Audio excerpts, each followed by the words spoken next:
Hello दोस्तों, Bhagwati PG college के online classes में आपका स्वागत है। आज हम पैरामीशियम के अंतर्गत न्यूट्रिशन को पढ़ेंगे। यानी कि जो नेक्स्ट वीडियो में हमने पैरामीशियम के अंतर्गत क्या पढ़ा था, पैरामीशियम का हमने उसमें एक तो परासरण नियमन पढ़ा था। इससे पूर्व का जो वीडियो है परासरण नियमन को पढ़ा था। इसके बाद में हमने उसके अंतर्गत है जो लोकोमोशन यानी कि गमन को पढ़ा था। गमन के बाद में उसमें हमने श्वसन को पढ़ा था। फिर उसके बाद में हमने उत्सर्जन को पढ़ा था। परासरण नियमन की प्रक्रिया आप जानते हैं, ऑस्मोरेगुलेशन। उस प्रक्रिया के द्वारा जो पैरामीशियम है अपने शरीर का क्या बनाता है, संतुलन बनाता है। और संतुलन बनाने के साथ साथ ही उसके अंतर्गत जो कॉन्ट्रैक्टाइल मॉलिक्यूल होती है वो कार्य करती है। आज का हमारा पैरामीशियम के अंतर्गत जो टॉपिक रहेगा वो टॉपिक रहेगा न्यूक्लिएशन इन पैरामीशियम। पैरामीशियम में पोषण क्या रहेगा बेटा? पैरामीशियम में पोषण, यह हमारा टॉपिक रहेगा न्यूट्रिशन इन पैरामीशियम। पैरामीशियम में पोषण। तो पैरामीशियम में आप पोषण की जैसे ही बात करते हैं तो आपको ये ध्यान रखना होगा कि जो पैरामीशियम भोजन को जो ग्रहण करेगा वो किस प्रकार के भोजन को मतलब ग्रहण करता है। तो आपको ध्यान होगा कि जो पैरामीशियम होता है वो कैसा होता है, होलोजोइक यानी कि प्राणी संभोजी होता है। वो प्राणी संभोजी होने के साथ साथ वो प्राणी संभोजी होने के साथ साथ वो कार्बनिक पदार्थ, शैवाल, डाइटम, इनको क्या करता है, अपने भोजन के रूप में क्या करता है, ग्रहण करता है। तो सबसे पहले अपन को जो बात लिखनी है वो लिखनी है कि जो पैरामीशियम है, पैरामीशियम एक होलोजोइक प्राणी है। होलोजोइक क्या है, प्राणी है। और इस होलोजोइक का मतलब होता है प्राणी संभोजी।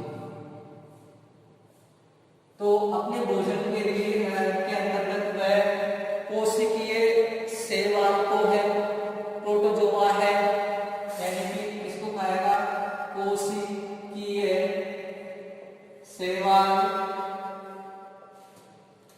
प्रोटोजोअन्स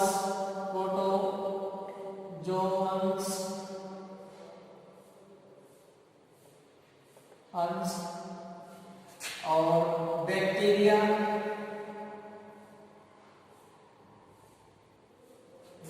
के बारे में अगर हम बात करते हैं तो कुछ डाइटम है, मृत कार्बनिक पदार्थ है। इनको क्या करता है, पैरामीशियम भोजन के रूप में ग्रहण करता है। यानी कि प्राणी संभोजी भी मांसाहारी के अंतर्गत आता है। कोशिकीय शैवाल है, प्रोटोजोन्स है, बैक्टीरिया है, डाइटम्स है, मृत कार्बनिक पदार्थ है। इनको भोजन के रूप में कौन ग्रहण करता है, पैरामीशियम ग्रहण करता है। और ये भोजन के रूप में 24 घंटे के अंतर्गत यानी कि 24 जो आवर्स है उस आवर्स के अंतर्गत ये कम से कम 25 से 30 लाख तक क्या करता है, जो आपके इकोलाई होता है उस इकोलाई का क्या कर लेता है, ये भक्षण कर लेता है। इकोलाई जो कि एक परजीवी होता है और जो है आंत के अंतर्गत पाया जाता है, उस इकोलाई का भी क्या कर लेता है, ये भक्षण कर लेता है कौन, पैरामीशियम। अब एक वैज्ञानिक हुए और उन वैज्ञानिक का नाम है क्या, मास्ट। इस मास्ट वैज्ञानिक ने बताया कि जो पैरामीशियम है उस पैरामीशियम के अंतर्गत भोजन के दो रास्ते होते हैं, यानी कि पथ होते हैं। क्या होते हैं? दो रास्ते या पथ होते हैं, जिनमें से जो वो भोजन करता है और इसके जो भोजन के जो रास्ते एवं जो पथ होंगे वो स्वीकृत एवं अस्वीकृत मार्ग होगा। तो इसके हम भोजन के मास्टर वैज्ञानिक ने बताया, और इसके द्वारा सबसे पहले इसमें मैकेनिज्म हम पढ़ते हैं। तो यहाँ से आप स्टार्ट करेंगे। इसमें आती है आसन विधि, फीडिंग मैकेनिज्म।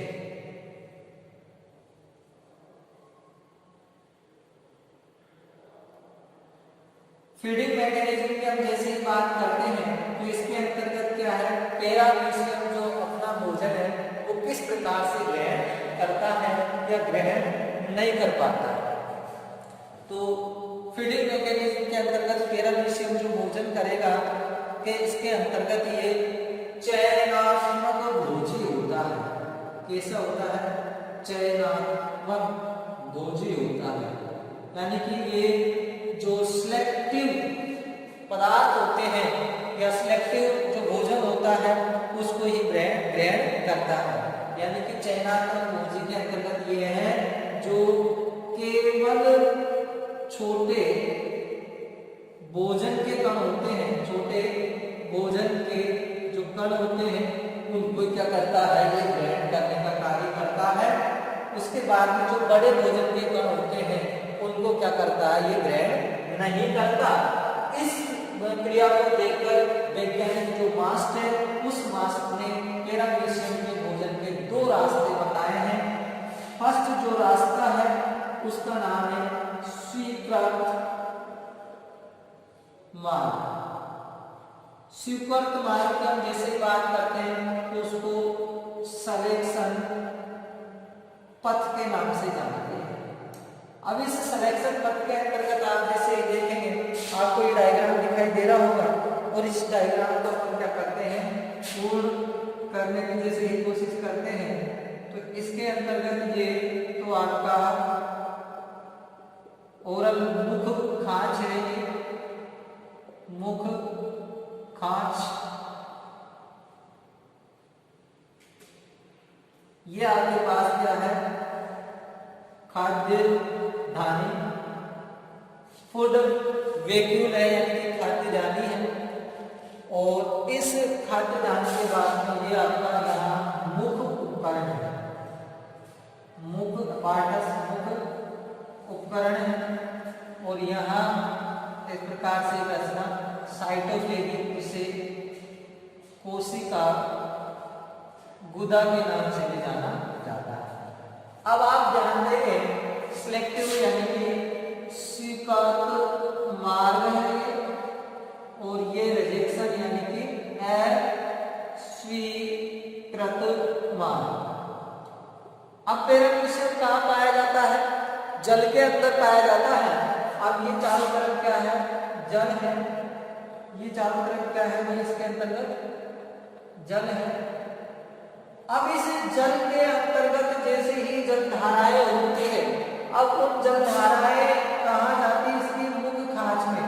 तो जल धाराओं के साथ साथ भोजन के जो जल धाराएं होती है, इन जल धाराओं के साथ साथ जो भोजन के कण होते हैं, वो भोजन के कण में क्या है, इसमें अंदर मुख खांच के द्वारा पैरामीशियम में अंदर प्रवेश कर जाते हैं।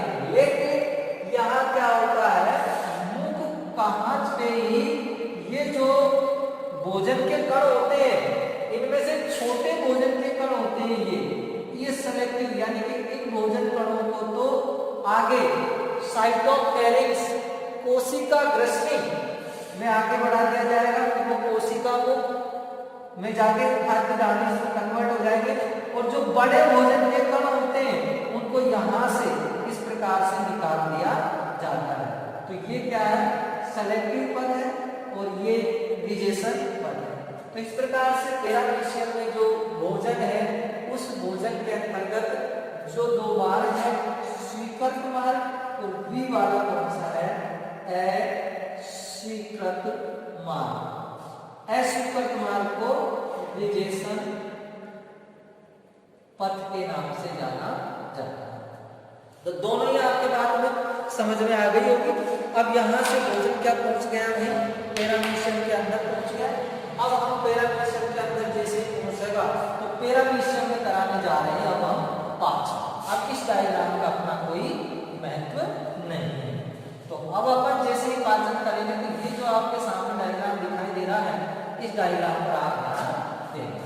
तो अपना नेक्स्ट जो इसी के अंतर्गत, इसमें न्यूट्रिशन के अंतर्गत ही होगा पैरामीशियम में पाचन,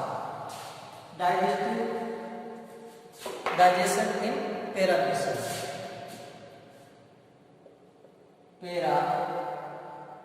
पैरामीशियम में पाचन। पैरामीशियम में हम पाचन की बात करते हैं तो पैरामीशियम के अंतर्गत पाचन किस प्रकार से होगा, पहले अपने पास में जो डायग्राम है उस डायग्राम का अपन क्या करेंगे, ध्यान देंगे। तो देखेंगे इसके अंतर्गत वही ओरल ग्रोथ,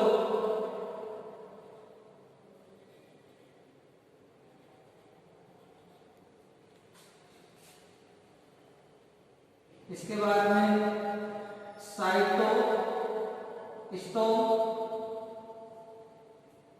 साइटोफेरेंस,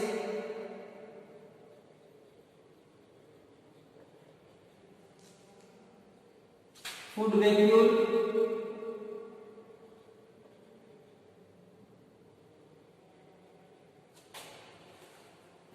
यहां से आपके प्राइमरी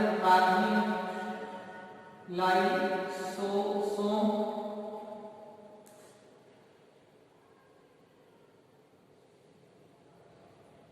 ये द्वितीयक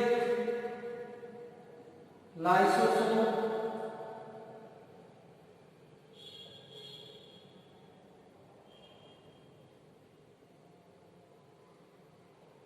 और इसके अंतर्गत ये अपन क्या करते हैं, भोजन का हम क्या करेंगे, पाचन।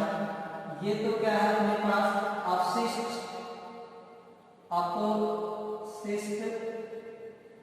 पदार्थ, और ये क्या हो जाएगी, अपशिष्ट का क्या हो जाएगी, ये अपशिष्ट काय होगा। अपशिष्ट काय की हम जैसे ही बात करते हैं तो इसके अंतर्गत क्या है,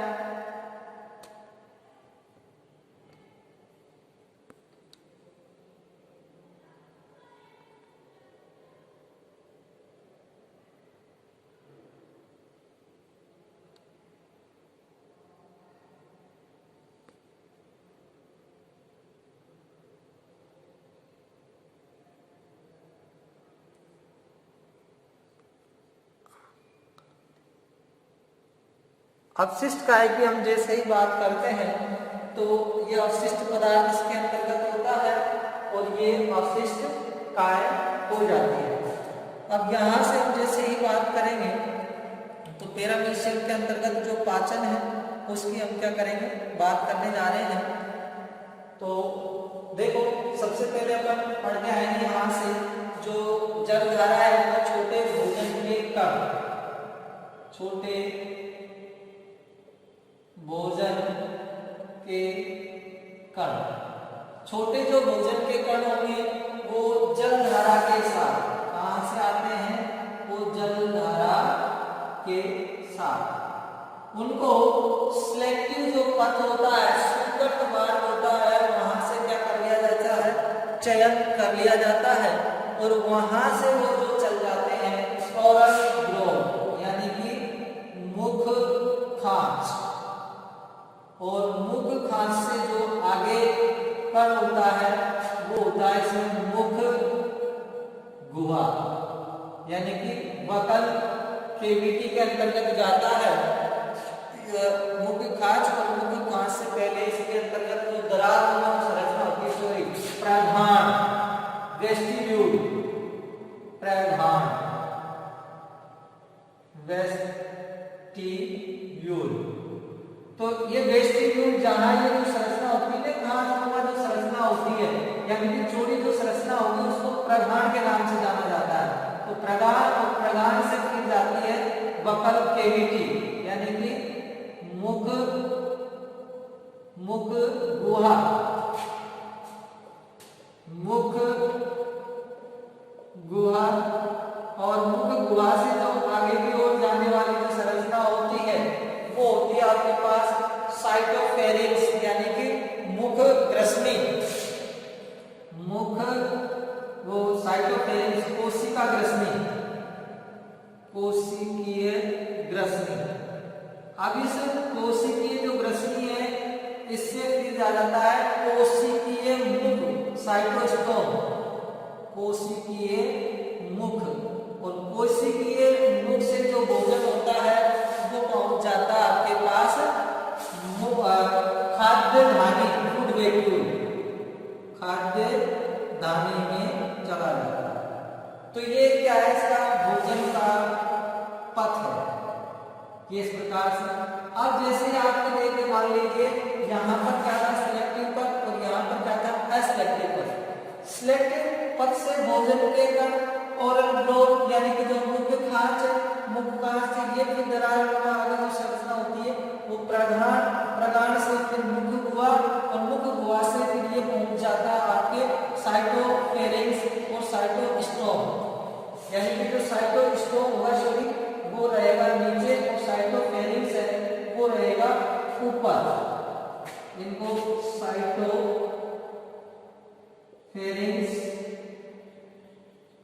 और ये है साइटोस्टोम। तो यहाँ से साइटोफेरिंक्स साइटोस्टोम जैसे पूछेगा तो फूड वेक्यूल खाद्य धानी होती है। अब ये खाद्य धानी यहाँ से बनती रहती है और बिगड़ती रहती है, यानी कि जैसे भोजन आता है तो बन जाती है और जैसे भोजन नहीं होता है तो बिगड़ जाती है। अब ये यहाँ पर पहुंच गई, यहाँ पर इसके क्या है, इस खाद्य धानी में प्राथमिक जो लाइसोसोम है वो क्या हो जाता है, आकर मिल जाता है। तो प्राथमिक लाइसोसोम जैसे इसमें आकर मिलता है तो इसके अंतर्गत द्वितीयक लाइसोसोम है उसका क्या हो जाता है, निर्माण हो जाता है, या द्वितीयक लाइसोसोम है वो एक्टिव हो जाता है, और उसके अंतर्गत जो एमाइलेज, लाइपेज और प्रोटीएज ये क्या है, एंजाइम होते हैं, और ये जो एंजाइम है क्रम से भोजन के अंतर्गत कार्बोहाइड्रेट, ये तो क्या है इसका कार्बोहाइड्रेट, ये वसा का और ये प्रोटीन, इनका क्या कर देता है, पाचन प्रारंभ कर देता है। और जैसे ही पाचन प्रारंभ करता है तो ये जो खाद्य धानी होती है इस पेरामीशियम का जो कोशिका द्रव्य होता है, कोशिका ये द्रव्य होता है, इस द्रव्य के अंतर्गत साइक्लोसिस यानी कि चक्रीय गति करती रहती है, और चक्रीय गति जैसे ही करती है तो ये अपने जो खांचा इसे यहाँ से नीचे आके और यहाँ से जो पचित भोज्य पदार्थ होते हैं उनका जो रस है या उनका जो अवशोषण है वो तो कोशिका द्रव्य यानी कि साइटोप्लाज्म के द्वारा अवशोषित कर लिया जाता है, और अवशिष्ट काय या अवशिष्ट भोज्य पदार्थ होते हैं वो अवशिष्ट काय में चले जाते हैं, और ये जो अवशिष्ट काय होती है ये पेरामीशियम की जो पेरिकल है उस पेरिकल के समीप आकर साइटोफेगी यानी कि कोशिका गुदा का निर्माण होता है। इस कोशिका गुदा के द्वारा इसको बाहर निष्कासित कर दिया जाता है, जिससे कि क्या होता है, ये अवशिष्ट पदार्थ है वो बाहर निकाल दिए जाते हैं। तो इस प्रकार से इसके अंतर्गत क्या होता है, पाचन, फिर होता है इसमें वही क्षेपण जिसे इजेक्शन के नाम से जाना जाता है, इजेक्शन के नाम से जाना जाता है। इसमें अपचित भोज्य पदार्थ होते हैं उनको बाहर निकाला जाता है। अब अपना नेक्स्ट जो पॉइंट रहेगा वो रहेगा पेरामीशियम का व्यवहार, बिहेवियर इन पेरामीशियम। तो पेरामीशियम के हम जैसे व्यवहार की हम बात करते हैं तो देखो यहाँ से आगे अपना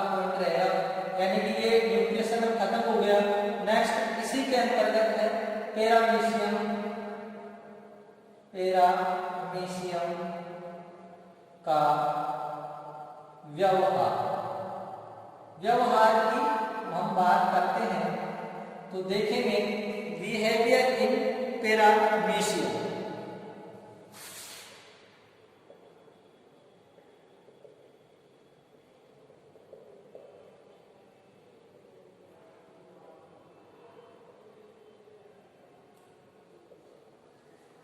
इस बिहेवियर ऑफ पैरामीशियम के अंतर्गत क्या है कि पैरामीशियम उद्दीपनों के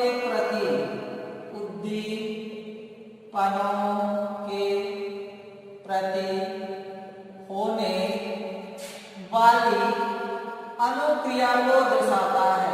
अनुक्रिया को क्या करता है, शो करता है यानी कि दर्शाता है। अब उस उद्दीपनों के प्रति होने वाली अनुक्रिया को दर्शाना ही क्या कहलाता है, पैरामीशियम का व्यवहार कहलाता है। यानी कि वातावरण में होने वाले परिवर्तनों के फलस्वरूप आप लिख सकते हैं वातावरण में होने वाले परिवर्तनों के फलस्वरूप क्या वातावरण के अंतर्गत जो परिवर्तन होते हैं उन परिवर्तनों के फलस्वरूप जंतु जो अनुक्रिया दर्शाएगा, क्या दर्शाएगा, जंतु जो रेस्पॉन्स देगा, अनुक्रिया को शो करेगा, उसी को ही क्या कहते हैं, व्यवहार कहते हैं। इस आधार पर इसमें पैरामीशियम के में निम्न व्यवहार पाया जाता है।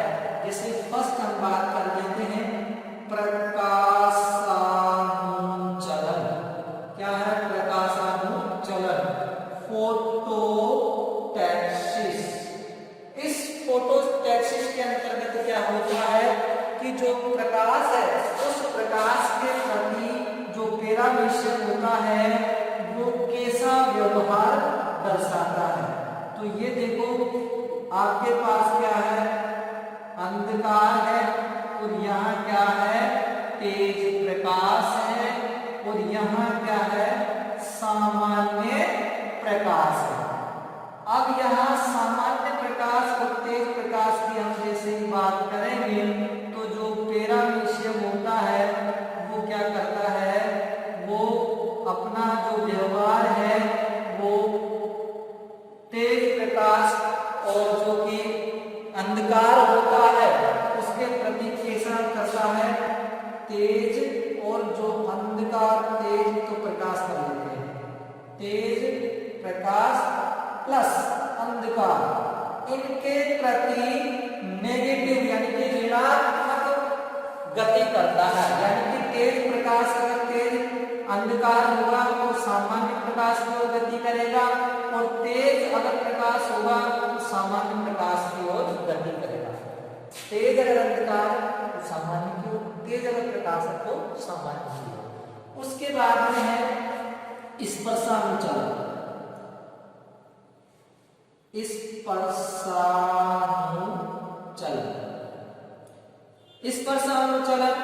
स्पर्शानुचलन को कहा जाता है थिग्मोटैक्सिस। इस थिग्मोटैक्सिस के अंतर्गत होता क्या है, जैसे आपके पास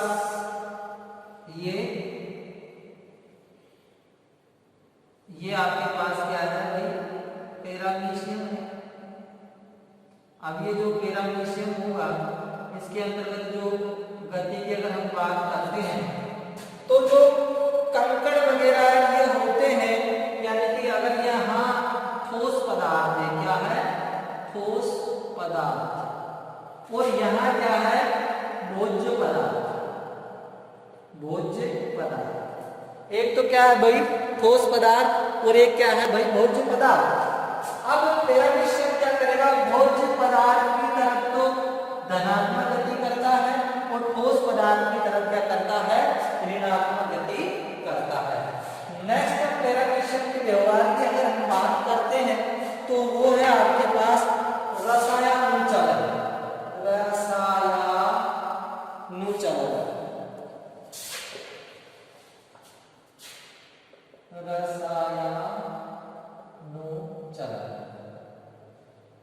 रसायनुचलन यानी कि जिसको कहा जाएगा कीमोटैक्सिस।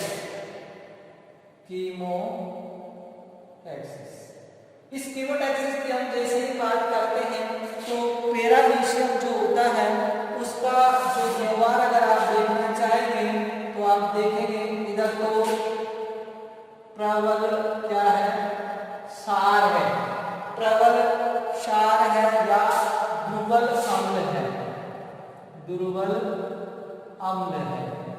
इधर क्या कर देंगे आप, दुर्बल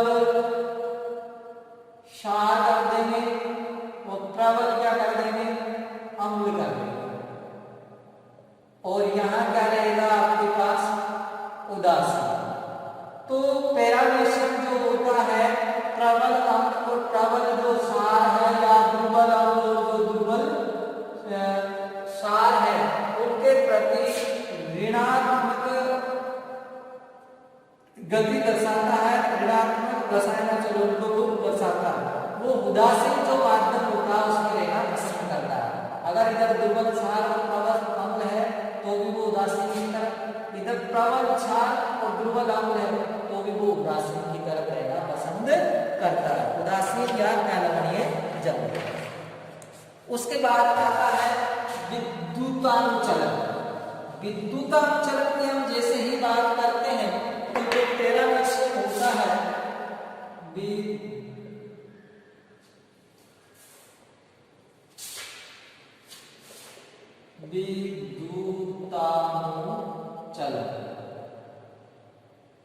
विद्युतानुचलन को इलेक्ट्रो या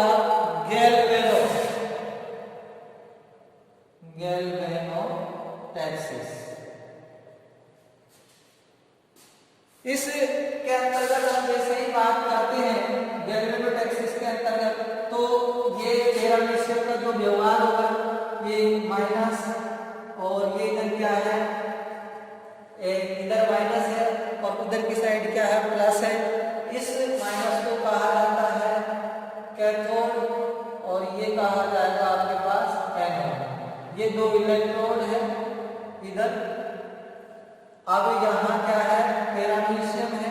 अब पैरामीशियम का जो व्यवहार है वो देखेंगे आप, इनका जो व्यवहार होता है वो सामान्य जो इलेक्ट्रिक करंट होता है उस इलेक्ट्रिक करंट के अंतर्गत इनका जो व्यवहार होता है वो ऋणात्मक यानी कि कैथोड की तरफ होता है, जबकि धनात्मक यानी कि एनोड की तरफ इनका ये ऋणात्मक व्यवहार दर्शाते हैं, यानी उधर की तरफ क्या ये गति नहीं करते।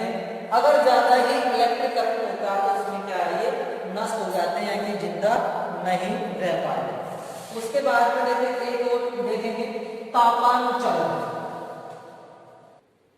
थर्मोटैक्सिस की हम जैसे ही बात करते हैं तापानुचलन, तो इसके अंतर्गत क्या होता है, जो पैरामीशियम का जो व्यवहार होता है वो अगर कम तापमान है तब भी वो क्या करेगा, ऋणात्मक शो करेगा, और अधिक तापमान है उसकी तरफ से वो क्या करेगा, ऋणात्मक। यानी कि वो 25 से 30 डिग्री जो सेंटीग्रेड तापमान होता है उस तापमान के अंतर्गत ही क्या करता है, वो गति करता है। यानी कि इन तापमान के अंतर्गत ही वो रहना पसंद करता है। यानी कि अगर इससे नीचे तापमान है तो उसकी तरफ भी वो गति नहीं करेगा, और अगर इससे अधिक तापमान है तो उसकी तरफ भी वो गति नहीं करेगा। यानी कि ताप के प्रति वो 25 से जो 30% ताप होता है उस पर ही क्या करता है, ये धनात्मक तापानुचलन को वो शो करता है। फिर उसके बाद में आता है धारानुचलन। धारानुचलन, तो धारानुचलन की हम जैसे ही बात करते हैं तो आता है इसमें रियोटैक्सिस। रियोटैक्सिस इसके अंतर्गत जो पैरामीशियम होता है उस पैरामीशियम धारा के प्रति क्या करता है, ऋणात्मक अनुचलन दर्शाता है। यानी कि पैरामीशियम जिधर धारा बहेगी उसकी किधर की ओर देता है, विपरीत की ओर। ये जल धारा है और इसकी गति अगर इधर है तो पैरामीशियम की गति इधर है। तो इस प्रकार से ये क्या कहलाता है, ऋणात्मक गति दर्शाता है किसके प्रति, धारा के प्रति। इसी प्रकार से गुरुत्वानुचलन लास्ट जो आ जाता है आपके पास वो है गुरुत्वानुचलन। नेक्स्ट का नाम क्या है, गुरुत्वानुचलन।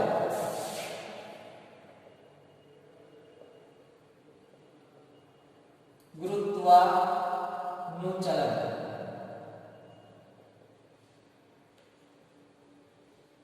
जियोटैक्सिस। इस जियोटैक्सिस के अंतर्गत क्या होता है, जो पैरामीशियम होता है उस गुरुत्वाकर्षण के प्रति क्या दर्शाता है, वो गुरुत्वाकर्षण के प्रति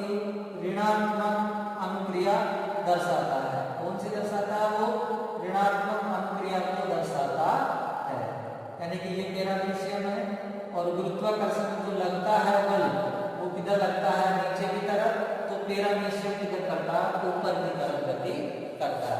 तो इस प्रकार से जो पैरामीशियम उसका जो व्यवहार है वो कंप्लीट होता है। नेक्स्ट के अंतर्गत हम जो पढ़ेंगे पैरामीशियम में जनन पढ़ेंगे। Thank you.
थीटा बराबर थीटा 0 तथा टी का फंक्शन के बराबर 0 है।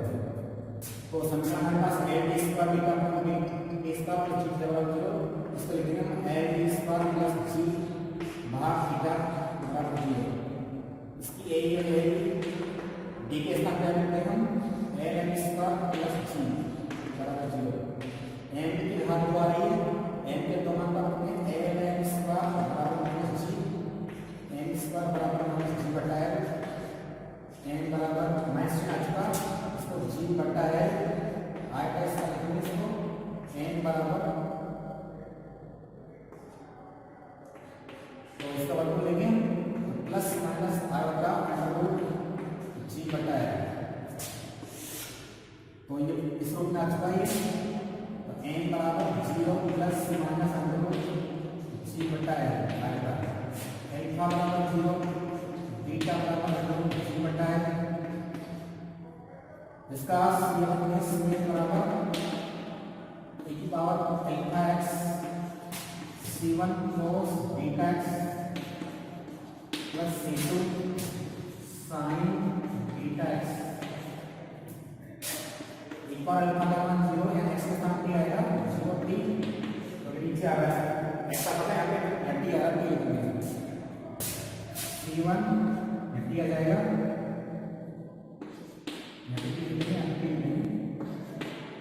c1 cos बीटा का मान अंडर रूट g बटा l t plus c2 sin under root g बटा l t।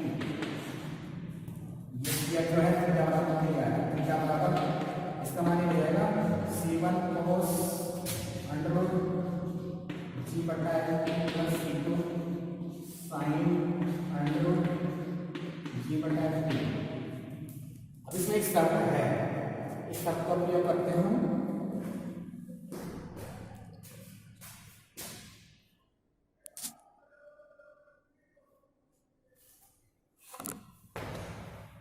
पहले t बराबर 0 के लिए जब इसका समीकरण निकालते हैं t बराबर 0 तो थीटा 0 ये मान इसमें रखो, थीटा 0 बराबर c1 cos अंडर रूट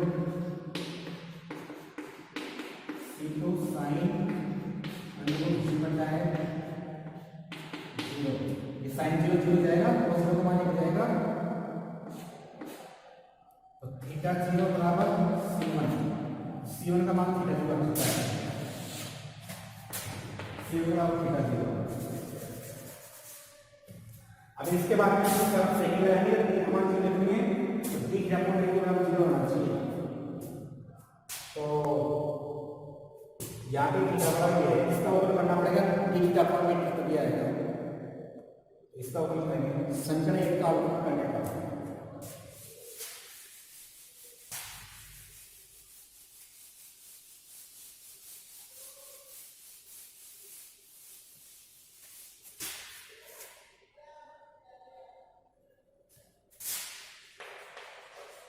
समीकरण 1 का अवकलन करने का,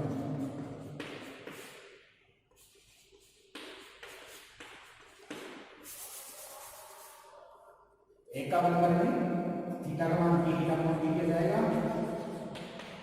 c1 cos t का जाएगा minus sin t,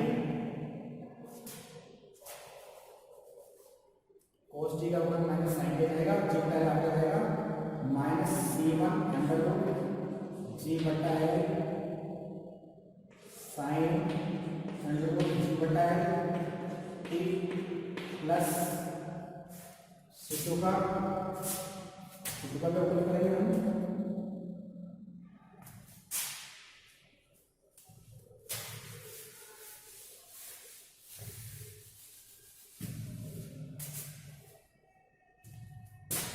c2 sign करेंगे तो हो जाएगा c2 अंडर रूट g बटा l cos under root g बटा l t, ये आएगा। इसमें t का मान जो लिखते हैं t बराबर 0, तो t का मान t बराबर 0, टी का मान 0 लगाओ, टी का मान 0 बराबर माइनस C1 अंडर रूट जी बटा है साइन अंडर रूट टी का मान 0 प्लस C2 अंडर रूट जी बटा है कोस अंडर रूट जी बटा है टी का मान 0। जब कोस 0 जाएगा कोस का मान निकल जाएगा, C2 का मान आएगा इससे 0 बराबर 0 रहेगा प्लस C2 अंडर रूट जी बटा है C2 बराबर 0 आएगा। अब C1 का मान थीटा 0 है, C2 का मान 0 है, वापिस हम लेके बैठे हैं C1 व C2 का मान समीकरण 1 में रखने पर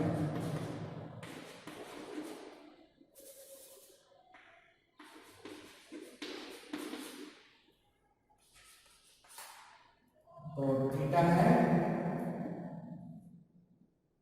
थीटा बराबर